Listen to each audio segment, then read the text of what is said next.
said, you're not gonna beat me. I'm prepared to die. What does it take to be great?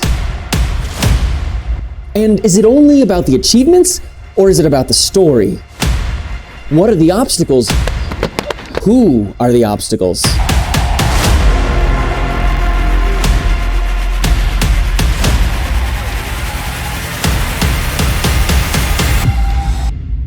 Let's find out.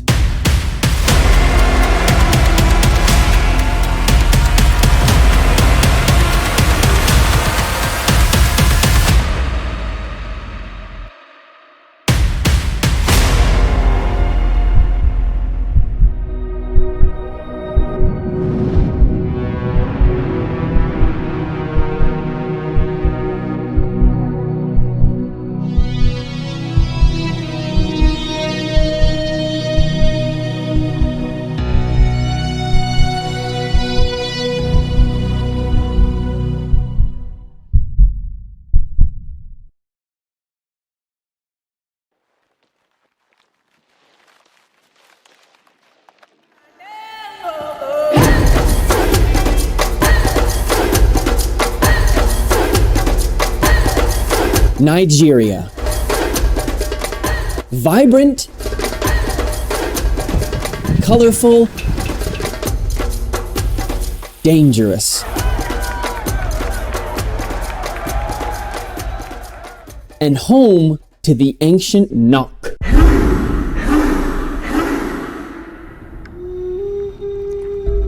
Knowledge of the Nok people is shrouded in mystery and mostly lost, but their terracotta works have long stood the test of time, some of them even dating as far back as 500 years before Christ. Although knowledge of the Nok people is very sparse, what is of interest for our topic today is that the Nok people are known to settle and thrive on the tops of mountains.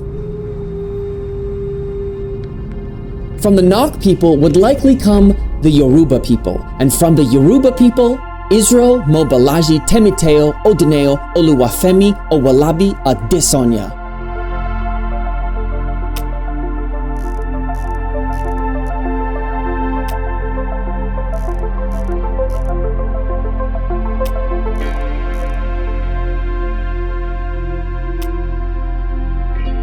Born in comfortable Lagos, in 1989, a young Israel would spend his formative years here.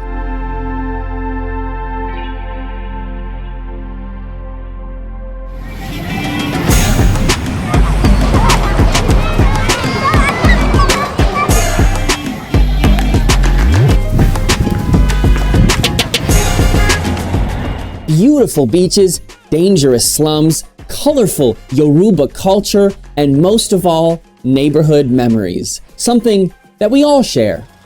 I wasn't really doing too good in school, and I was getting really bad grades. So my parents made me go live with my teacher during the weekdays at one point for a few months, like maybe 9 months. And I come home on the weekends. But during the weekdays, I stay with my teacher in his house.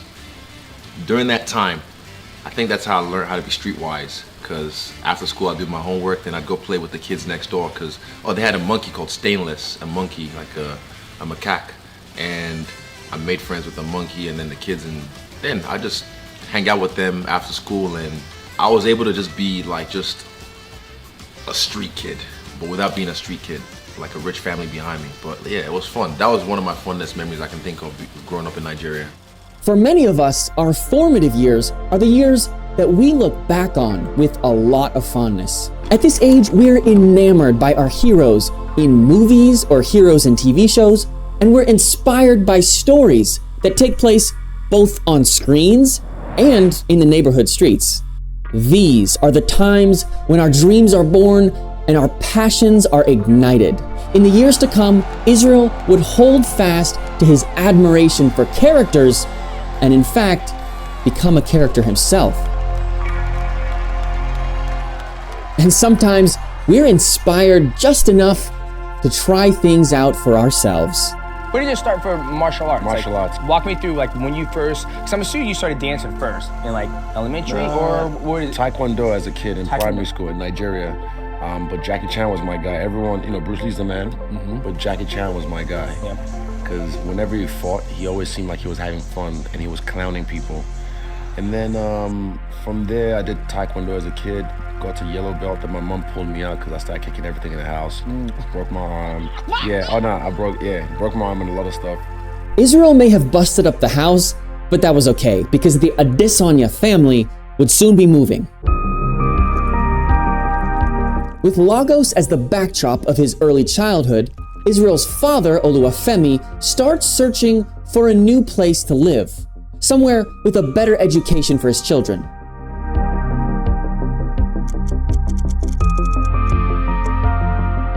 They moved to Ghana for a short time before finding their new home here, New Zealand.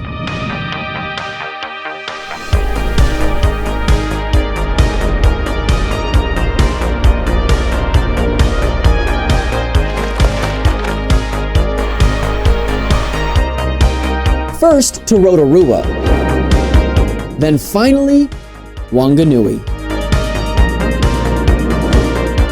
It's in this new hometown of Wanganui where the iceberg around the young boy would begin to melt, and a paradigm shift would reveal a young, determined prodigy.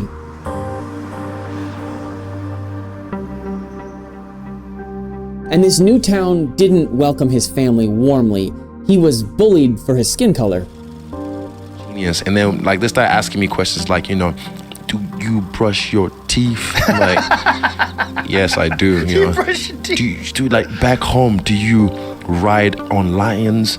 And I went home and I was like, Mom, these fucking kids are dumb. All these white kids are stupid. I didn't know. I didn't understand. I just thought I do regular shit. But they didn't understand me. So, yeah. These big culture shocks would serve as inspiration for Israel's broken native mantra, something that would be etched into his identity.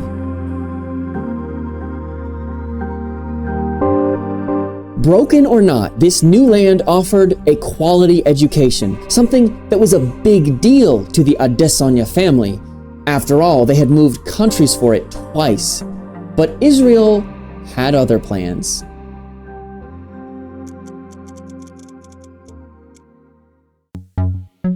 Israel was enrolled at the Universal College of Learning at Wanganui, studying towards his bachelor in science degree. But he didn't care.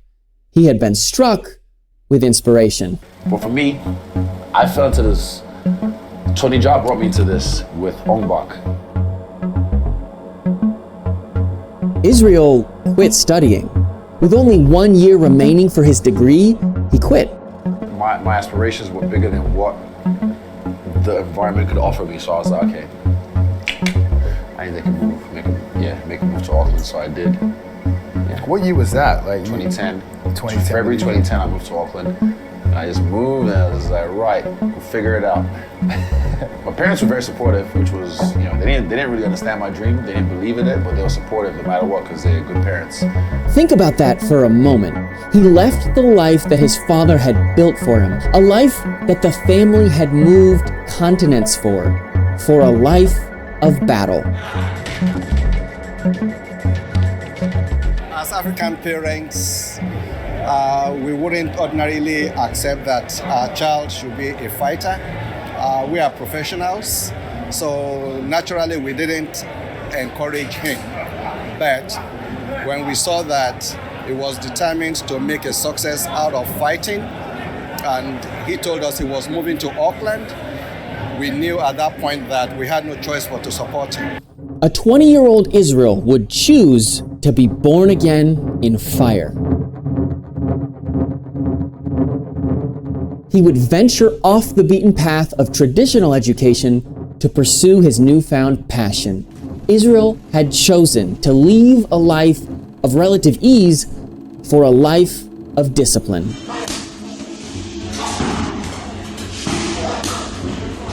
It's in New Zealand where Israel would envision in his mind a colossal mountain, a mountain that he just had to climb. And it was in that moment where he rolled the dice and his martial arts career would begin. I grew up watching YouTube, and I wanted to make something that everyone could watch for free. But as it turns out, food and rent for myself are not free. So if you're enjoying this production, please consider subscribing to my Ko-fi, where there's exclusive content, or you can buy a t-shirt or a hoodie. Thank you.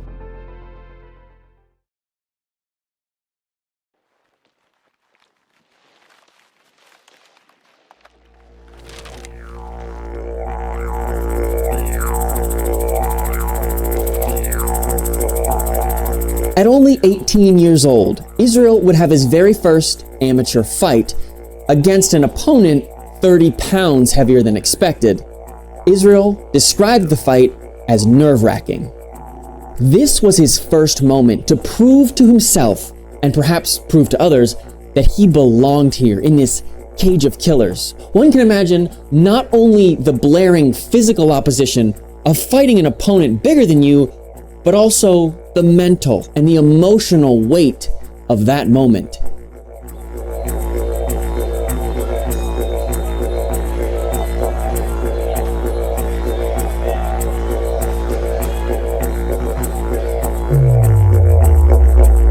Israel would later speak on the fight and said that the teep kick that he landed right off the bat gave him the confidence to keep going and get the win despite the huge weight disparity.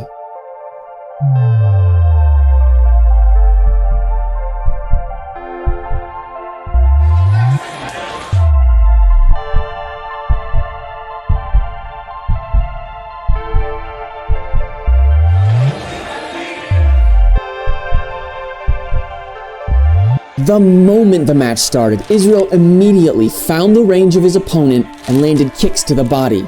His accuracy was phenomenal. Israel had tasted blood, and one fight certainly wasn't enough. 10 fights wasn't enough. 20 fights wasn't enough.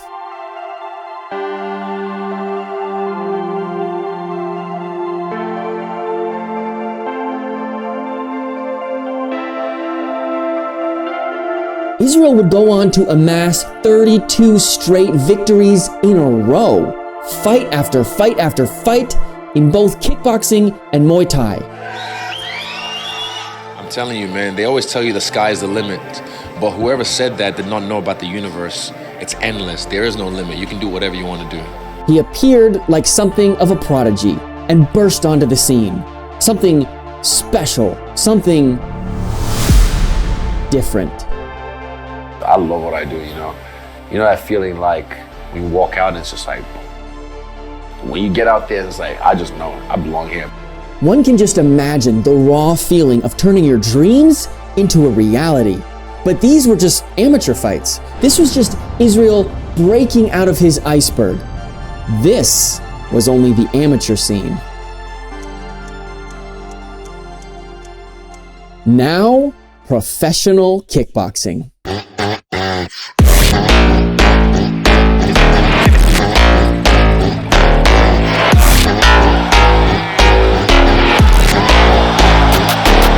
Between 2010 and 2017, Israel would amass an incredible 75 victories and only 5 defeats.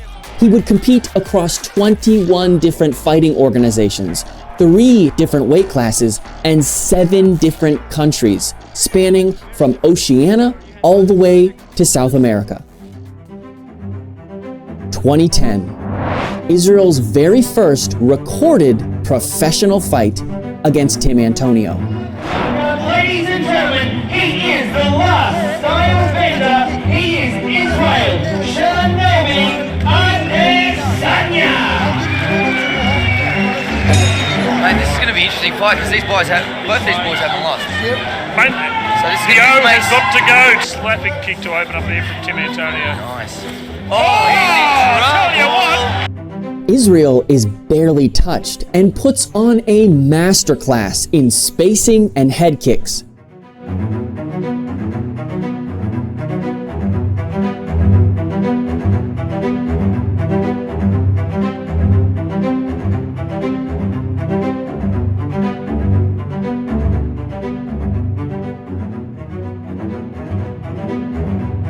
This dominant fight would set the tone for the next 7 years. You know, Tim's got to move. dominating his opponents He's got to across move, man. He's got to kickboxing move. and He's got to Muay move. He Thai. can't stand in His front of this boy. natural ability to He can't stay there. He counterstrike, can't do that. as He well can't do as his that. ability to patiently wait for the opportune moment to strike would nullify his opponents.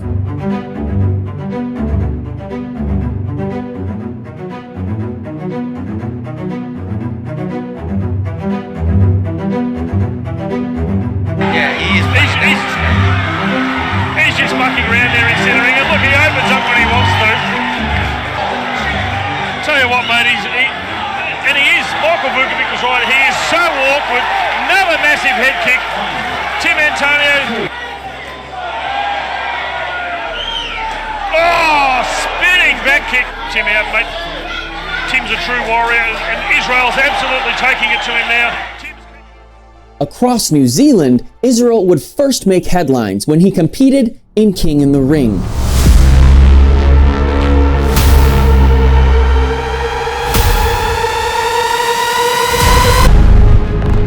A numbing gauntlet of 3 fights in just 1 day.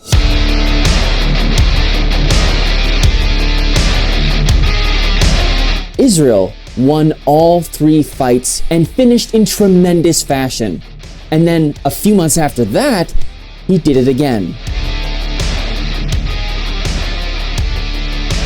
And then a few months later, did it again.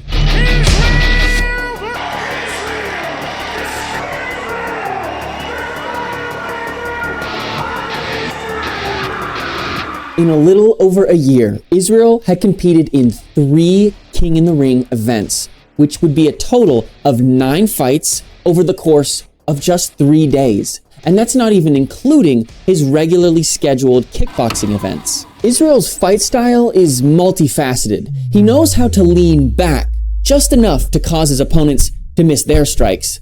Meanwhile, patiently waiting for the opportune moment to strike with precision accuracy. Israel's head kicks are devastating. He commonly uses round kicks from an orthodox stance.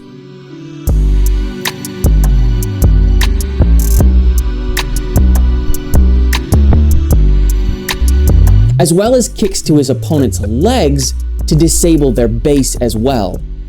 Israel commonly uses his straight left jab, and when the timing is right, he'll also use an uppercut when he's able to cut through his opponent's defenses.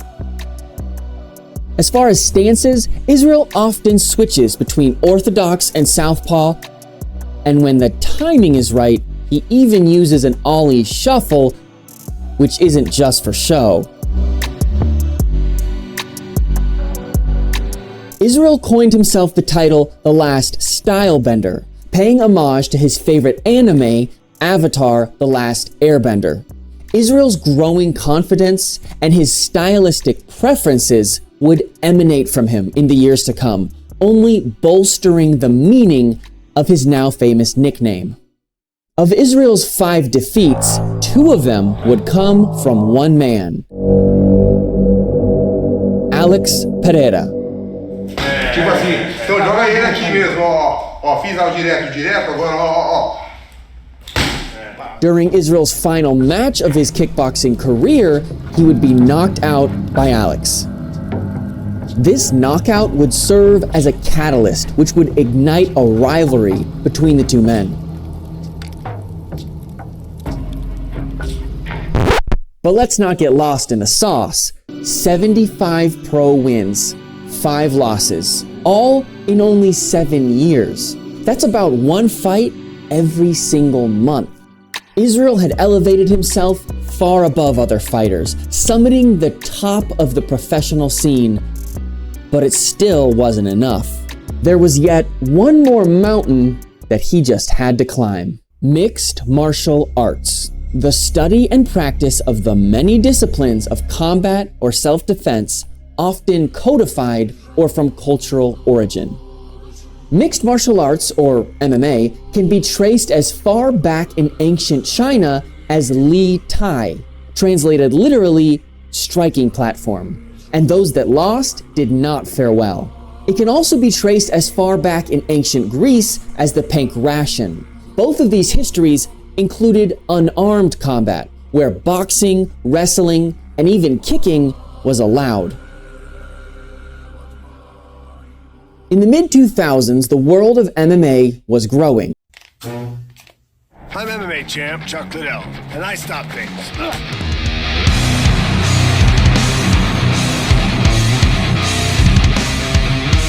The explosion of popularity was largely due to the growth of the UFC, the Ultimate Fighting Championship.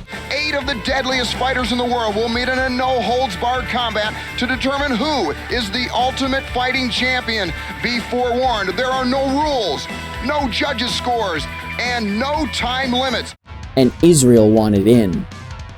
In September of 2009, in the middle of his amateur rampage, Israel would first dip his toes into the world of MMA. In preparation for his first MMA fight, he did what everyone does when you want to learn a new skill: YouTube. After 2 weeks of YouTube Jiu-Jitsu training videos, Israel was ready. Almost. He had just one more issue. His coach at the time, Derek Broughton, did not want him to do MMA. Enter Eugene Behrman. As weird as it sounds, I never wanted to be a coach. I just fell into this damn role. An MMA coach. 3, 2. And a friend of Israel's. Motherfuckers, no one's ready. Now, you guys have to come in. Here. 3, 2, 1, start. After a lot of coaxing, Eugene finally agreed to corner Israel at his very first amateur mixed martial arts fight. Israel was smothered. Yeah, and that was a dismal fight. And I don't even know what that word means, but I know it means bad. It was a terrible fight, and I tried to get to know a little bit about him before the fight. It's like, how much training have you done? I did like karate or something when I was 12, and I watched some YouTube videos. And then I was like, well, I'm stuck here now, but I wanted to leave, but obviously I cornered him, and he got well beaten. Then I kind of wiped my hands with it, and yes, see you later. Israel's lack of takedown defense proved one of many issues that a pure striker would face when entering this new world where any technique goes. If Israel wanted to continue mastering all of the elements, and if he wanted to continue climbing to the peak of his personal goals, he would need to evolve and grow. And to grow, he would need to move yet again.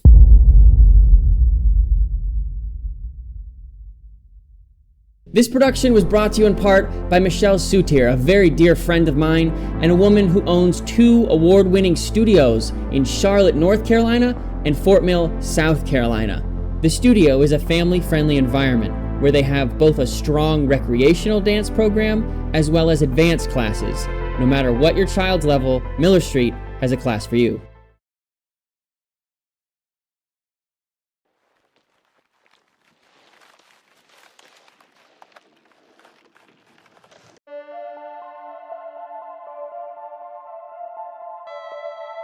Only 3 months had passed since Israel's embarrassing loss. Because of the loss, Israel was gonna move. He would leave his family and his friends and everything he knew to move over 400 kilometers away. Why? Well, to train with the very person he was humiliated in front of, Eugene Behrman. 3 months later, in February 2010, I just showed up at the gym, and he's like, hey, and he said, oh, maybe you could try that gym. I didn't realize it till last year he was trying to shoo me away. I thought he would, but I was just like, I'm here. I didn't care, this is my house, this is my gym now, so. A beautiful story to be sure, and a beautiful new place to live. Auckland. Do you like New Zealand? Do you enjoy I love New living Zealand, there? man. Like, there was a time from, I think it was going into the New Year's of 2011, I was driving down from Auckland to Wanganui, and I was just going through by myself in my old car, chewing, rapping, singing, just having fun, and I was just looking at the landscape, and that was the moment I decided that this is where I'm gonna stay. This is the country I'm gonna live in.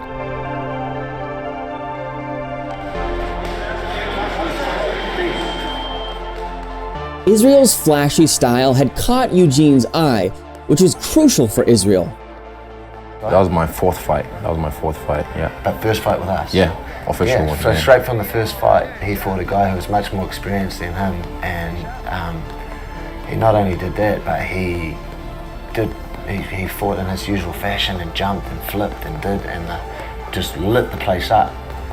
And then that's when I first saw potential. And then your idea in your head goes, well, if this kid's, if he has the right attitude, and he can probably go somewhere.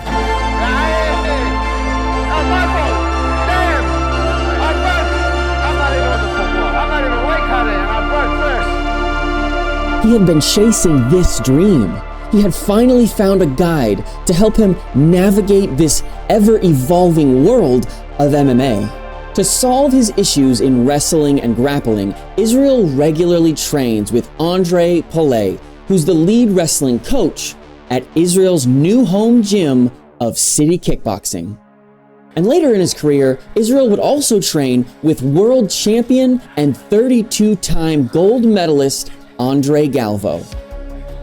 As if that wasn't enough ground training, Israel really sealed the deal by training with a jiu-jitsu legend that goes by the name of Craig Jones.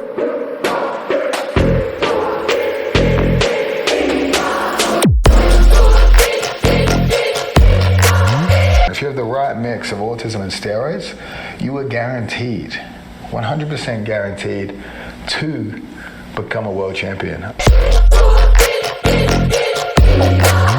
Gatorade and Howler Head. That's part of my approach. If my opponent smells liquor on me, he's going to be intimidated.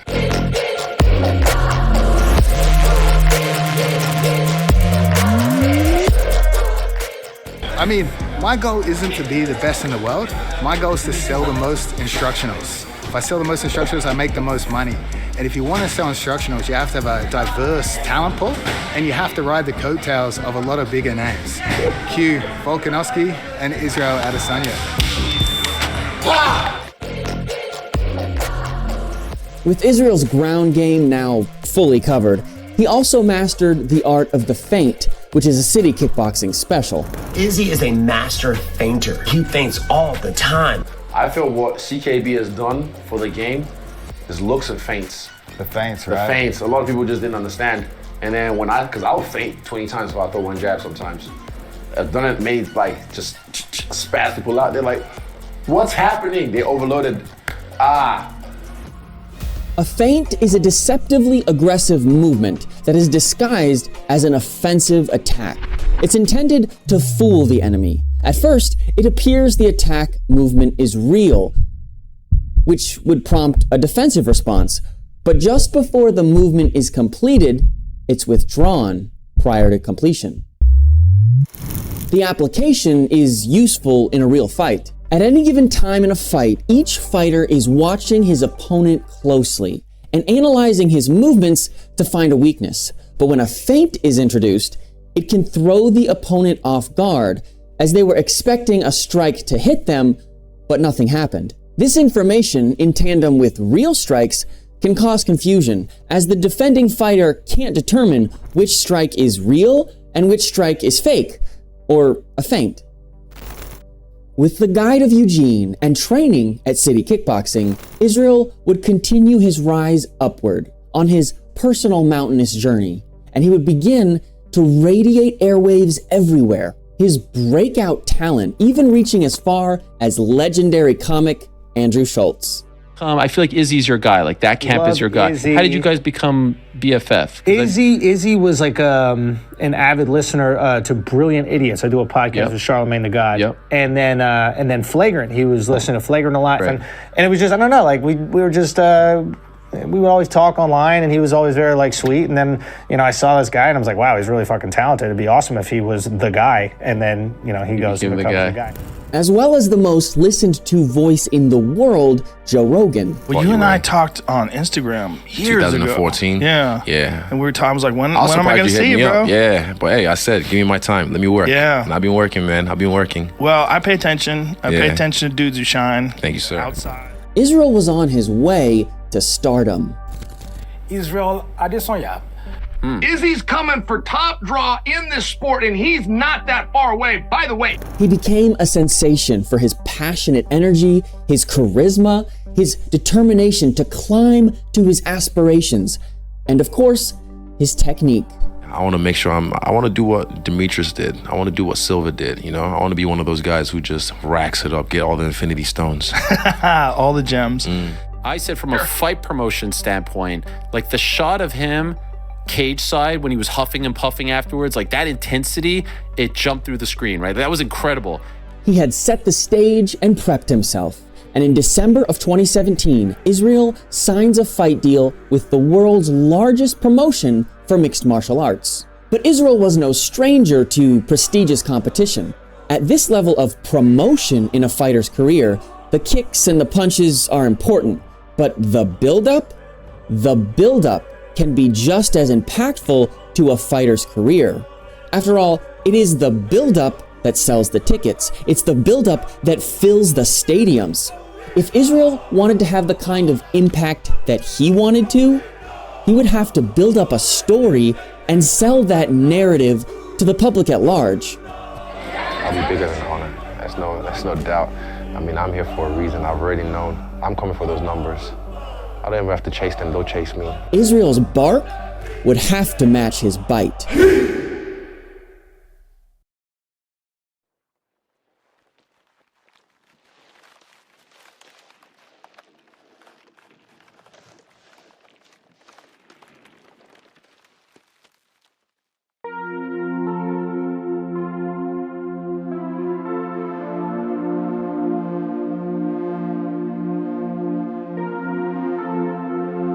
Stories are important. We see ourselves in stories and we find out what we're made of. They give us meaning and hope. Stories can guide us or drive us towards something. A good story makes the difference between an empty theater and a sold-out arena. The first punch he threw. In the case of Israel, he understands the importance of the story. The narratives that he curates on the mic, at press conferences, and in social media are vital.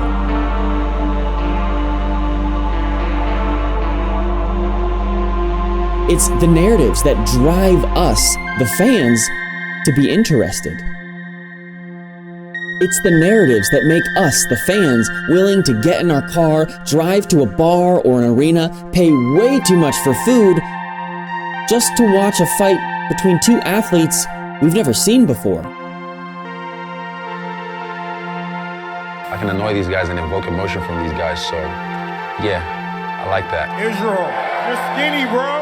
Hey, you better lift some weights, man. You're skinny as hell. I know where it comes from. It's just part of who I am sometimes. But nothing is more difficult than making the audience find you interesting. And Adesanya's recipe was different.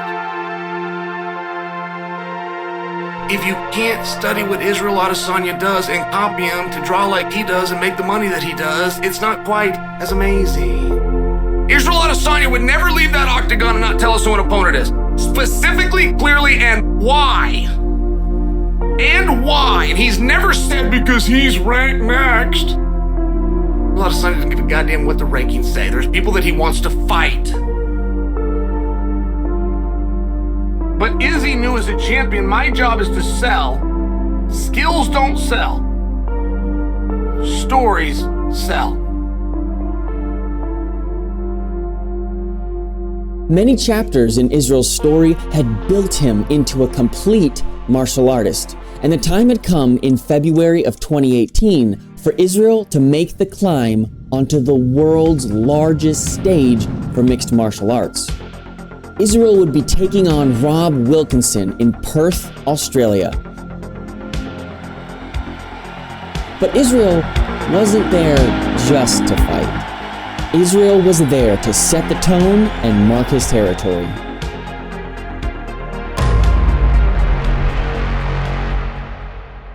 Round 1. Israel was able to land some head strikes, but was largely slowed down by Rob's wrestling. Eugene responds. Like he's catching a little front kick, even though you're flicking it, he's just diving at it. Yeah. So no kicks. He's able for the punches, drop the shots a little low. Round 2. Israel had I'm the new dog in the yard, and I just pissed all over this cage. No argument from me, ladies and gentlemen. The last style bender, Israel Adesanya. That is a great debut. We knew he had striking skills and no shortage of confidence. Even though it's his first fight in the UFC, great stuff from the newcomer. In his first appearance on the world's biggest stage, Israel showed that not only could he finish opponents, but that he could now deal with wrestlers who want to smother him. Your grappling held up in this fight and sort of, shaking off his takedown attempts. Easy. Like earlier on in my MMA career, if I ever got to the ground, even in training, I'd panic. All this I've prepared for a long time, and I know I'm meant for this. I won't say I'm born for this. I made myself for this. My crew made myself for this. Israel's evolution in learning ground game from city kickboxing had paid off. What is the goal for you right now? I mean, you're so new in your UFC career, but you're certainly not new in your combat sports career. So are you coming in saying, I want to make an immediate title run, or are you one of those guys that says, I want to cash checks and get bonuses and be in fun fights? Everything. I know the title's going to come eventually, it's inevitable. It's just going to come. But and that's not the main goal. That's just kind of like, I keep saying, it's a fancy little tiara along the way. Like a little, but it's nice to have as well, because then you more money, you get a new contract, blah, blah, blah, blah. But I feel you don't really need a title to do that. And I'm just here to have fun. I'm here to, wreck shop and fight the best in the world. A bold statement. Israel reduced the belt that most fighters work their entire lives towards to just a fancy tiara. Israel made his ethos in the UFC clear. It's not about the title. He had the confidence to know the title would come, but the wisdom to know that that's not everything. He had a passion for contending with the world's best, and he had a passion for building exciting fights. A few weeks later, he did just that. In Vegas, the last show of last year, I was in the MGM walking through, and I happened to see Marvin and his crew walking through as well. And, out of respect, I was just, hey, good fight. And he kind of gave me this weird look, and I just didn't like the energy. So as soon as I was like, what the fuck? And then I talked to Huge, I want to fight that guy. And he looked at me, that's my coach. He's like, huh? I was like, no, I want to fight him. And for me, I just felt I don't want to look like I'm just picking on, the old dog. So he's young, he's tough. Like he said, he's got a fucking, marble head that can take shots. And yeah, I want to test that, see how hard that head is. Only 2 months after Israel's debut in the UFC, Israel would fly to Glendale, Arizona to take on his second UFC opponent, Marvin Vettori. As Israel's tenure in the UFC grew, so would the storylines, and so would the smack talk. This time I'm gonna make sure I finish the job, so no doubt. There are some things you can't lie about. There are some things that you can't. You're gonna look at me. There's some things that you can lie about, and what you can't lie about is that face that you had after your fight. There were some almost movie-like moments during the fight, but unlike Israel's debut, his opponent in this fight would survive 3 whole rounds. Israel won the tight judge's decision. We might not have gotten the knockout that we wanted to see, but Israel stayed true to his purpose. But coming in, the expectations were sky high, right? And so people may say, oh, you're disappointed or you didn't live up to the hype this evening or whatever. So, how do you address that and where do you go from here? For me, I just keep going forward. Like, I don't really care about the expectations of other people. It's just the expectations of myself and my team that I put on myself. So I expect highly of my performance. So tonight I'll give it like a 4 out of 10 if I'm being generous, like a 4 out of 10. But yeah. Next, I heard Brad call me out, Brad Tavares. So if he wants it, he can get it. But let them they can all look at this fight and think, oh, he's been exposed or whatever, Let them think that. Come see me, and you see what happens when you're in there with me. Israel would go on to win one more decision against Brad Tavares, but not before trying out an Imanari role. Once again after the fight, Israel restated his purpose in the UFC. I want to be a legend in this game. The belt's just like another trinket I collect along the way, So the belt, it looks good on black skin anyway, so I like gold like that. It shines, illuminates on black skin, so the belt will come, but it's not the end goal, because a lot of guys like, I want to get that belt, I'm going to be the champion, and they get the belt, and the next fight they lose the belt, because that was the pinnacle. I was like, oh, that was it. I'm just trying to fuck everyone up in my era, in my weight class, so when it's all said and done, like, Israel was the guy, he was smoking everyone, Early into his UFC run, Israel would turn up the heat more and more for each fight. Israel would routinely use social media as a tool to build his upcoming fights, to build a following, and even to post hints about his upcoming fights. November the 3rd, Madison Square Garden. That's not my name. That's not my name. Embarrassment party. I'm gonna embarrass you, boy. Israel became the salesman and the product. Means nothing. Hey, you built like a senior citizen. I'm not worried about you, boy. You fight like a drunk bum. Hey, but I'm gonna change that. That's why I call him Derek Bumson. I'm gonna change that. I can show up to that fight litty, bro, drunk as fuck, and still whoop your ass. You're skinny. You're alcoholic. You ever try bum rush a guy? You're skinny. The tension was ripe, and Israel had left his last 2 fights in the hands of judges. But late in round 1, Israel's precision striking paid dividends.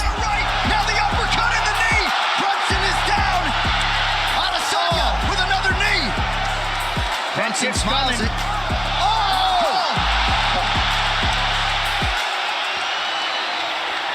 20 seconds to go in the round.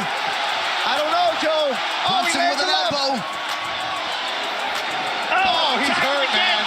Oh, another knockdown. Wow. Israel Adesanya knocks Derek Brunson out in round 1. Israel's striking was on a level that hadn't been seen since the Hood Idol. But after a conversation with his coach, Eugene Behrman, that all changed. This is a guy that's my hero. I looked up to him, blah, blah, blah. But then I had this dream on a Sunday night. On Monday, I got to the gym, trained. It's about 2 weeks ago. And after training, he's Israel calls me to the back room. I'm like, oh, fuck, what did I do now? And felt like this fight right now, it's destiny. This is how it's supposed to happen. And I was like, yeah, I agree. And he's like, I was like, yeah. I had a dream last night, and I explained to him. And yeah, this part of the movie is gonna be sick. The dream would come to fruition in February of 2019. So when I fought Silva, I felt like that.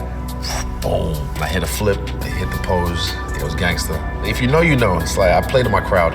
The former kickboxer, inspired by anime, contending with the winningest champion in the UFC. The last stylebender versus the first.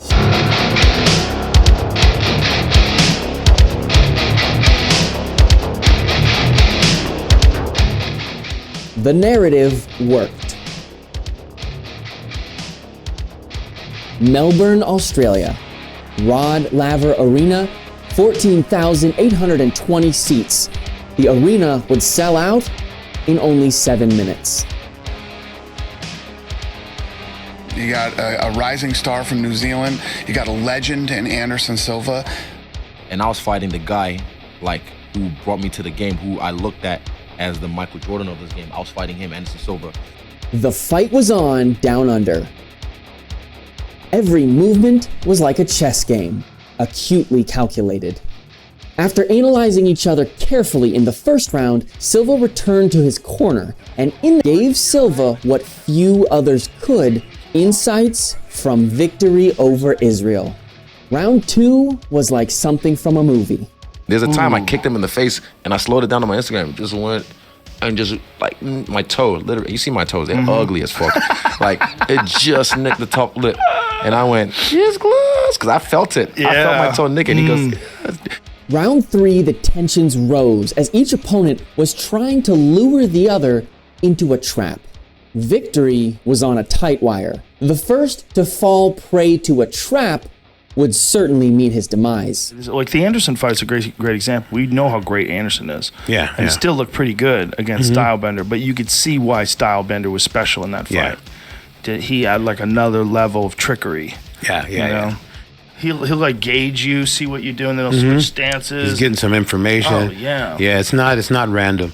So whenever I'd feint him or make him jump or make him react, I got you, he'd Right. Trapping hands, kung fu, 52 blocks. Right. Like, but it was no. Well, he didn't. He went through his career fighting really good fighters, great fighters, but never an elite kickboxer. Yeah.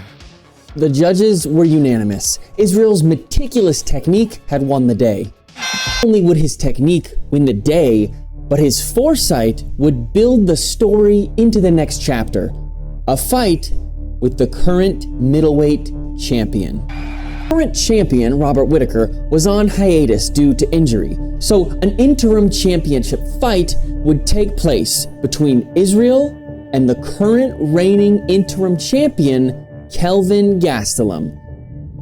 The fight would take place in Atlanta.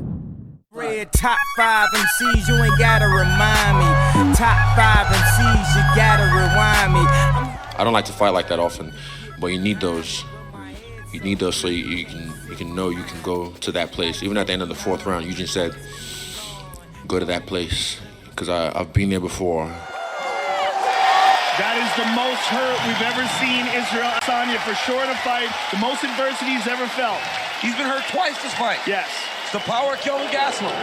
But really hurt in that round. Yes, he's hurt bad. For 5 long rounds, which is a total of 25 minutes, the champion and Israel put on a war that would bring each fighter to the brink. Round 1 was used to feel each other out. Round 2, Kelvin head strike, knockdown. Round 3, tentative, brief, blistering. Round 4, Israel pulls some strikes, but not all of them. And finally, the last break before the last round. When you entered the 5th round against Kelvin, you said, I'm ready to die. I looked at him, and I remember, I call it Este Diablo. He was looking at me, and he just had this like look, and he's just swinging his hands. And I said, you're not gonna beat me. I'm prepared to die. And I meant that, man. I swear to God on my life, I meant that. I'm even getting goosebumps. See that? I'm getting goosebumps too. Like, I meant that shit, because I was like, look, and I signed my death warrant right there. I was like, look, if this is how I die, this is how I die. But you see me, I was trying to get him. I was trying to kill him. I knew, because for me, if I'm ready to die, I'm ready to kill. You have to be willing to give something up as well.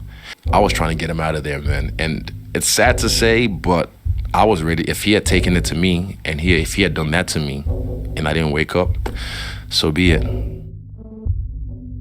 Over 20 minutes had passed, and exhaustion had worn down both athletes. Israel drops Kelvin, but Kelvin is champion for a reason. In a tremendous display of resilience, and despite exhaustion, Israel drudged on. What had started as a young fighter being drowned out by a wrestler had come full circle with the overarching achievement. Israel donned the most prestigious accolade in the world for a mixed martial artist. First of all, I'm the man, but I gotta say, there's someone who's more of a man than me. Huge, come here, step up. I've planned this for so long. I wanna say, without him, my career wouldn't be where it is. Yo. He knelt and gave honor to the one who guided him there. In the eyes of the world, Israel had peaked. He had walked through the shadow of death. But in the eyes of Israel, it was only the beginning. Israel had his sights set much higher. Between 2019 and 2023, Israel set a record for the most title fights in the organization. From a war with Whittaker down under, to a fight with the Soldier of God in the City of Angels, to giving Paulo Costa his first UFC loss and peaking in popularity, to winning a Halberg Award. Israel curated fight Overly inflated balloon animal. This heavy-ass Ricky Martin wannabe. After fight. No, the old Mozzie, my arch nemesis. After fight. 100%. So, I already DM'd Jared Cannonier. He's a hell of a dude. I love his energy. He's a beautiful, beautiful man. And I said, you destroy Robert Whittaker and you're next. He's the one I want to fight next, right, Huge? And finished opponents in spectacular fashion. To his opponents, Israel was devastating. He had made the dominant climb again and again and had emptied out an entire division of opponents. Israel was untouchable. He dared to reach even higher by challenging himself to fight bigger opponents. He gained 20 pounds and went up to light heavyweight. He ended up losing the fight against Jan Blachowicz, but his resolve to fight the toughest opponents remained steadfast.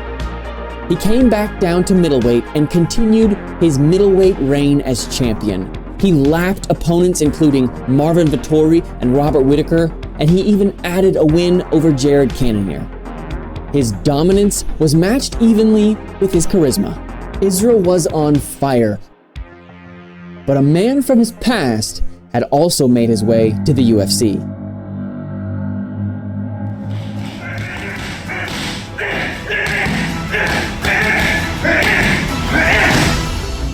That man was Alex Pereira. Alex is the only human alive to beat Israel twice in kickboxing, once by knockout. Alex's nickname is Poetan, which originates from the Tupian people of South America. Literally translated, Poetan means stone hands. Alex's tribe are the Pataxan people, along the coast of Brazil. A gente tem que preservar, né, os povos indígenas que às vezes é pouco esquecido.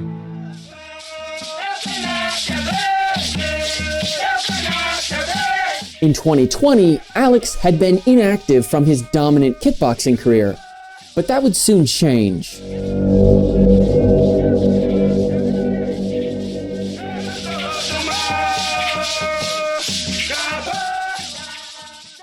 At the end of the day, no one knows who the f he is, and he's gonna be that guy when I'm world champion, when I'm a legend. He's gonna be at some pub, talking some shit about, I beat that guy one time. That clip would live on in infamy, and we would later learn that Alex was indeed sitting at a bar, but that clip motivated Alex to save himself. He even posted the video to his own social media and began a run in mixed martial arts, running through 3 UFC opponents and 1 LFA opponent. The fight between the former competitors was announced. This guy, Pereira, beat you twice in the kickboxing league, right? Came to the UFC. And his hands are twice the size of mine. The guy has power. And Pereira's jumping up to the very top of the tree now. Is he ready? Again, $1 million question. Because you have Alex Pereira, who does everything right. He seems like a promoter's dream. He's copying Adesanya, except he's not. In terms of fascinating, perhaps biggest middleweight title fights of all time in the UFC, is this one right up there? Alex Pereira is the first guy, and he is the only guy in the history of the UFC. 300 pay-per-views later, that reasonably could, and we would be open to the idea that he could be champ. That's never happened before. Do you think Alex will be that guy? I think he will. There is history between these two guys. He's been beaten twice. I know he disputes the first one. It was super close, as you pointed out. He was knocked out in that second fight, and Nick's right to point out that he was winning the fight until he ended up getting knocked out. But he's KO'd every single opponent that he's beaten, and he has a KO over Izzy. So it's a very interesting matchup here. Because 75% of this is mental, I always say that. Does that give Pereira an edge that he's got to win over him and a knockout win over him? It potentially could. I don't think it does with Adesanya. He's special. Israel took to social media to build the fight and made it clear he was talking to his opponent, who only spoke Portuguese. Is this a redemption fight for me? Yes.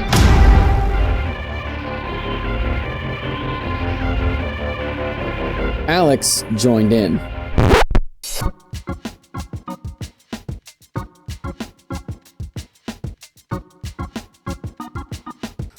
So you saw the videos of him imitating your training. It's not the first time one of your opponents has done that. Like, Anderson Silva made that really famous. Like, are you dissing Anderson Silva as well, saying his training techniques are stupid? I don't know. The hoverboard thing was stupid. I was like, I didn't even know that was a diss at me. I was like, what? Do you think you fight best when there's some animosity and you really want to shut someone? Yes. Do you think it's even on a different level now with the backlash from the last fight? Yes, not just from the last fight, but like, from my last fight, yes. Your last fight there, yeah. I thought you meant like me and his last fight. No. My last fight, yes, definitely. Not even just that, just me. Like for me, I don't care anymore. Like I'm getting to a stage where it's like, I'm always gonna be great no matter what. After the press conference, the event at Madison Square Garden in New York would become the highest grossing event in the history of the venue. You're gonna be alone inside that octagon without a team. Oh yes, you and me, don't worry, but they're gonna be with me. They're gonna be with me in spirit, trust me.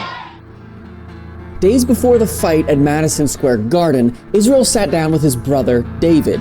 David operates the Stylebender YouTube channel, and together they spoke on the prior losses to Alex. When I had him on the ropes in that moment, I was like, right, I'm not leaving it to the judges. I'm gonna finish the fight. And that's never been my mentality. And then he came in, ready, walking me down, throwing, and it went boom, caught me. And then, yeah, that was all she wrote.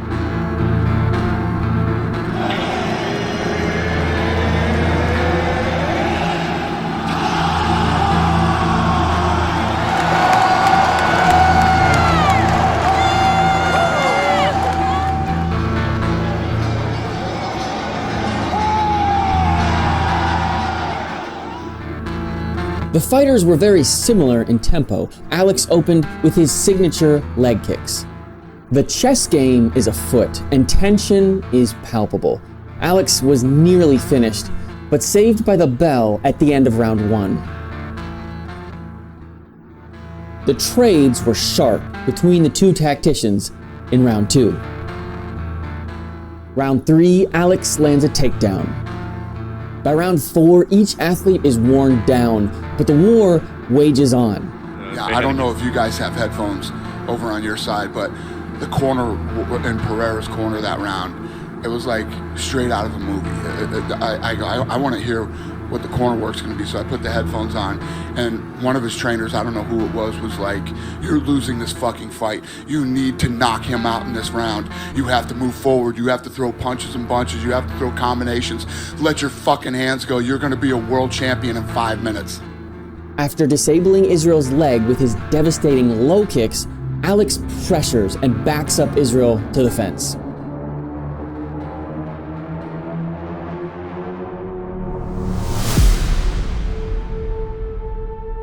As 12 consecutive wins would come to an end for Israel, Israel would not react in the way the world thought that he would. I'm feeling good, and I felt like, yeah, let's get chatting. Let's go. I appreciate that. And I was saying, it's very rare for someone to come on the show after a loss. Yeah? I don't know if anyone has ever come on in studio. No way. After a loss? Oh, sure. Not so it says a lot about you. Life, we all have things that disappoint us. Yeah? You seem to handle disappointment well. I've had bigger disappointments in my life. How do you handle much bigger disappointments? Like, bro. Especially at this level. I've had people die who I really care about. And again, life goes on. I reflect over it. It comes in waves. But then life moves on. Time always just keeps ticking. It don't stop for nobody. So I think people expect me to handle it the way they would. Yeah. So they think I'd be like in the shadows right now, like sad and I'm like. Israel remained true to his purpose, and everyone wanted more. A lot of people talk publicly, and it's a whole different story behind the scenes. That guy's an absolute stud. Always wants to stay active, and you know, a fight that most guys would stall, give me more time, give me this, that. He dove right into this fight. So you wouldn't rule out running it back? I wouldn't rule it out. The rematch was immediately set, and the question on everyone's mind, how? Israel had now lost 3 times to Alex. So I wonder if Izzy Adesanya has made those adjustments for this fight. I'm more concerned about the mental hurdles Israel has to overcome now being down 3 across combat sports. When you go into a rematch, you have to be able to answer one question, which is, what is going to be different this time and why? Alex might just be a bad matchup for him. That is the reality of the situation. When you fought the guy 3 times and he's won 3 times, clearly that means that there's something that is difficult about him to figure out, because Izzy tends to make every other fight look pretty easy. Pereira Adesanya 2 was set for Miami.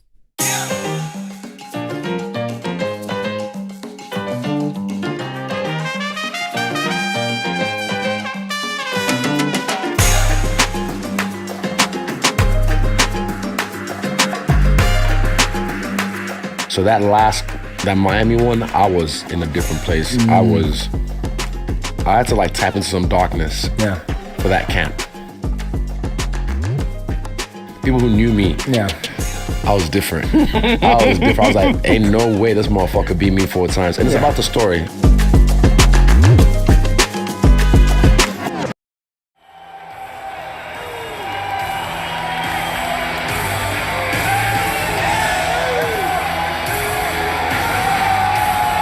The event would sell out and become the highest grossing event ever held at the Kaseya Center. On the eve of battle, Israel would draw energy from a fan. Unfortunately, there was some copyrighted music playing in the back of Israel's video, but I will tell you what this letter said. He got a letter from a boy and the boy's mom, because the boy is autistic, and his letter, the boy's letter, wrote, "My mom told me you were going to fight again, and I wanted to send you special gems."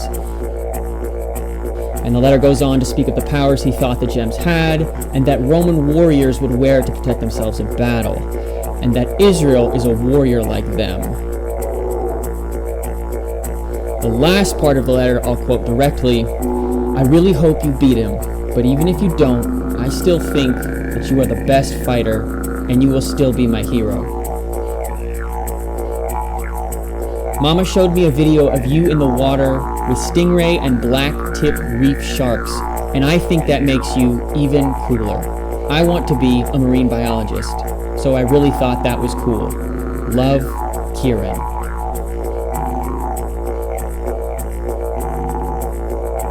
And people like that, fans like that, are who he's doing it for, and he loves those fans.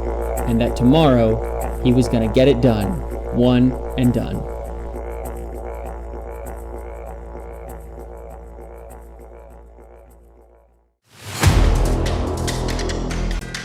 Alex opens round 1 with the same low leg kicks that disabled Israel in their last fight.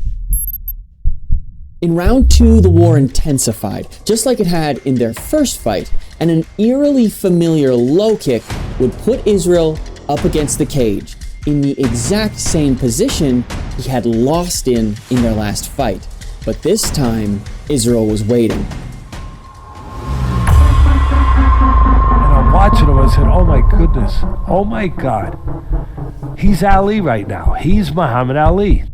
A 50-year-old boxing technique used by one of Israel's idols would come into play.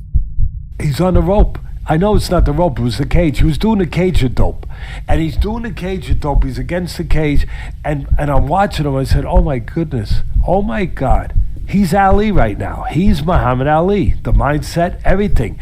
He's got this monster in front of him. He knows what he's going to do. He knows the moment's going to come. He knows he's going to get a moment. He's not terrified. He's not terribly shaken. He got buzzed a little. He's fine. He's together. He's looking for that moment. He's searching for that moment. He's in the place he needs to be. And then all of a sudden, bang!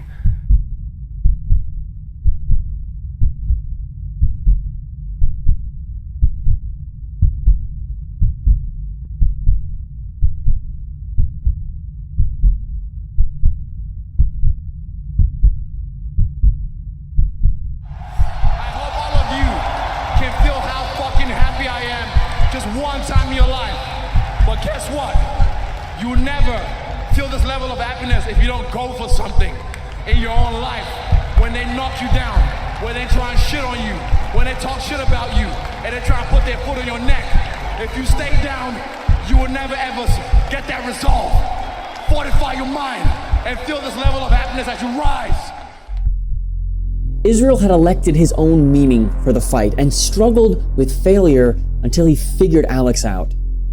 Like, I mean, he's not even a human being anymore. He's just an anime character. Yeah. Bro, the whole storyline. I mean, I'm just trying to understand the liberation you feel, right? If you look back to our first interview with him, I asked him, because I didn't even think I knew, but I asked him, I was like, have you ever been KO'd? He goes, yeah, by some guy, I'm not even gonna mention his fucking name. I remember that. And I put that pressure on myself because I was like, I'm never gonna let my story be written like this. Be like, oh, he's the greatest ever, but he could never beat that guy, you know?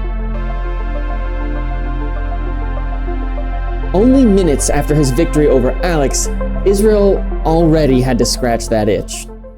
Look. Fuck, I don't want to give this nigga no clout.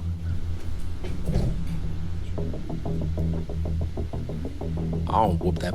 I want to whoop his ass so bad. I want to whoop his ass so bad. I want to do it in South Africa or Nigeria. And but he's got to do work. He's got to do something. Show me something so I can whoop that ass and I can show you history. I'll remind you, because you got to choose your words wisely when you speak on people that have come before you. People that paved the way for you. You gotta pick your words wisely. You wanna try and be a big boy. You want to bamba. You want to G with the big boys. You gotta choose your words wisely, but I don't wanna give him no clout. But if he does work, and I pray to God he keeps winning, I will gladly drag his carcass across South Africa. Barely an hour had gone by since the victory over his rival, and Israel was already picking his next fight against a mysterious figure. The fans at large weren't sure who he was referring to. He wouldn't give us a name, but the answers come from a media event that took place just a month prior.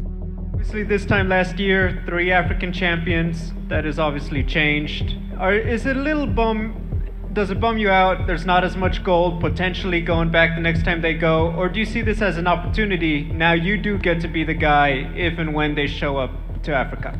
Well, I mean, did those belts ever go to Africa? As far as I know, it came to America and New Zealand. I'm going to take a belt to Africa. I'm the African fighter in the UFC. Myself and Cameron, we breathe the African air. We wake up in Africa every day. We train in Africa, we're African born, we're African raised. We still reside in Africa, we train out of Africa. That's an African champion, and that's who I'll be. Israel, a Nigerian native, took issue with the fact that Dricus wanted to be the first African champion. In fact, it bothered him enough to fly to Las Vegas for UFC 290. This time, however, he wasn't going just to compete. Yeah, my African brother. Yeah, my African brother. What's up, nigga? I'm African, but I ain't no brother of yours, son. My nigga, let's go. You my nigga for real. That was so red hot that a lot of people couldn't touch it.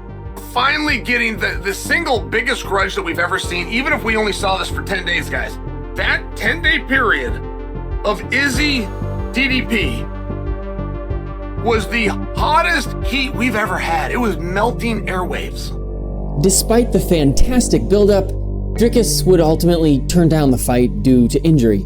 Israel was not pleased, to say the least.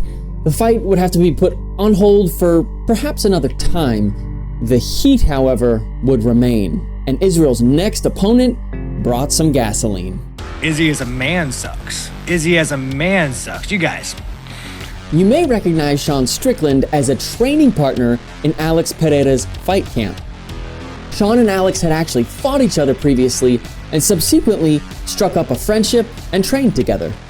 In fact, when they did fight each other, Sean didn't even talk smack. Instead, at the press conference, Sean took the opportunity in front of the media to stir the pot with Israel.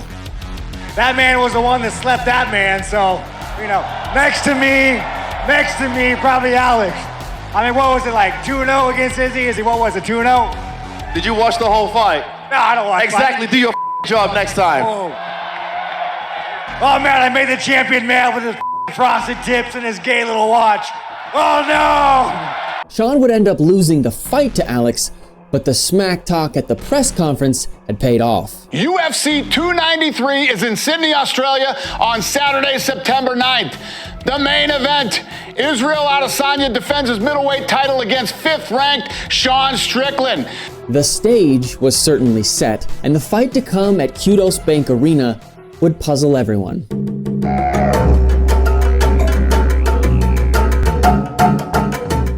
Sean introduced a level of pressure that Israel just could not respond to. On top of that, Eugene Bareman was not able to make a connection with Israel. in order to establish a counter strategy. He couldn't see the same things that we were seeing. We couldn't make a good connection in the corner. Sean's Philly shell boxing style and immutable pressure would stifle Israel.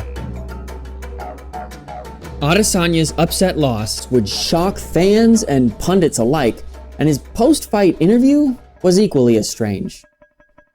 Win or lose, I wasn't going to say much anyway, but right now, I lost tonight to the better man on the night, and I just want to go with be with people who care about me, my team, and they're waiting for me, so I'm going to do that.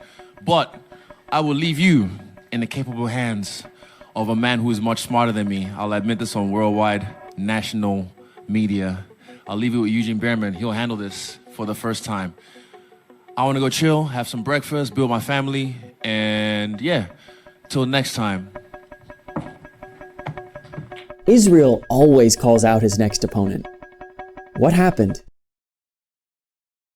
I heard a rumor that those who wear my merch are 70% more likely to get a kiss from Craig Jones.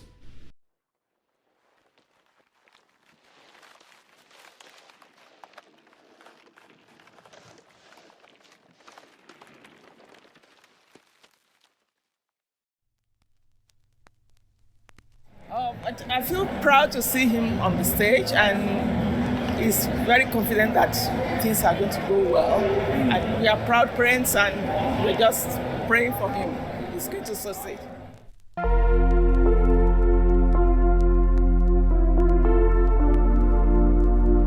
Do you remember Kobe Bryant's last game? Do you remember Muhammad Ali's last fight? Can you tell me in detail about Michael Phelps' last race, or even David Goggins' last marathon? Maybe not. In the harsh world of MMA, the very moment a fighter falters, even for a moment, nearly all of his prior accomplishments are simply thrown out the window and forgotten. MMA fans at large are vapid. It's all about what's hot right here, right now. Dramatic questions are echoing all around Israel right now. When's he coming back? Is he fighting in the fall? Is he washed? Is he sitting at a bar while his rival is hiding until 2027? Will he call out Drickus again at a big event? Hold your horses. When was the last time that Israel fell down and didn't pick himself back up? We know two things. The first is that Israel's taking a break. I'm like, yo, I'm not dead. Like, I'm not retiring. Calm down. Nigga, I'm alive. I'm still kicking, so yeah, we here. The second is that, per usual, he's teasing his return. So what does it all culminate to? Who knows? And as it pertains to our story today, it doesn't matter. What is certain, however, is that Israel, the last stylebender, Adesanya, climbed to new heights. He joined an exclusive club of elites atop a mountain of excellence.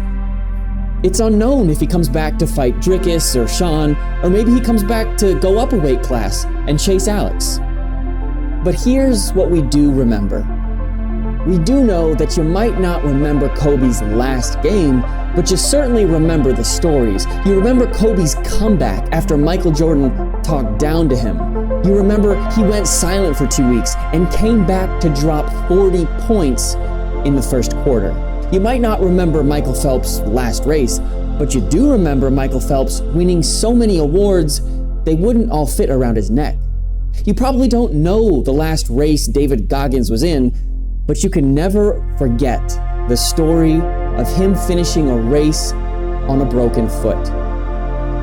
Some things you just can't help but remember.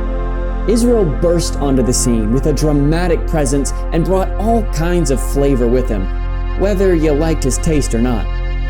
He brought us knockout after knockout, trash talk after trash talk, and he said himself, he feels like he's in his prime right now. From day one, he told us it's not about the belt, it's about the legacy and choosing mountains to climb on his own terms.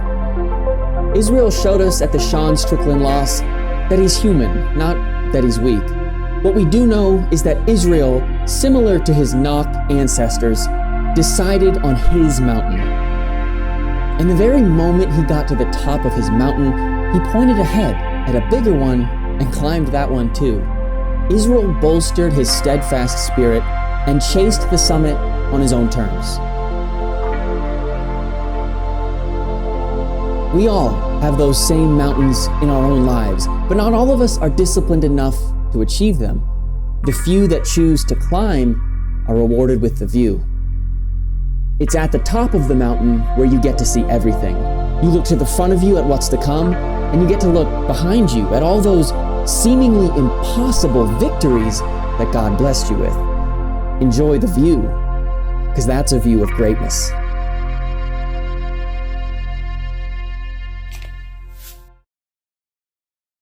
Hello everyone, thank you so much for watching. I hope that you laughed or learned, or maybe you were inspired by someone or something that you saw in this production.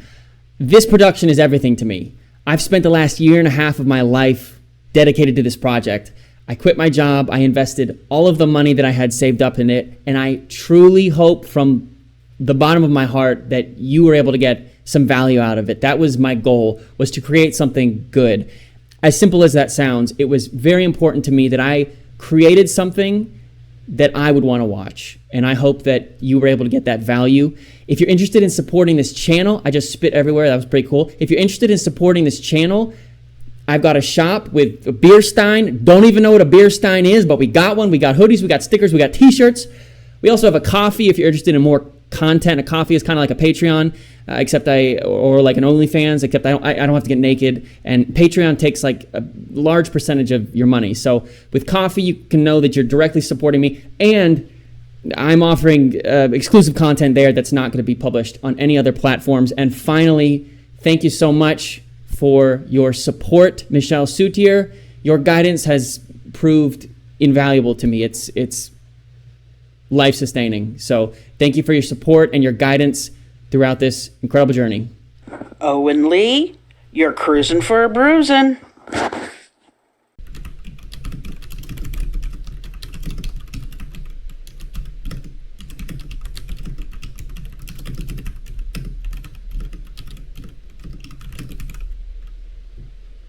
Also, buy a t-shirt.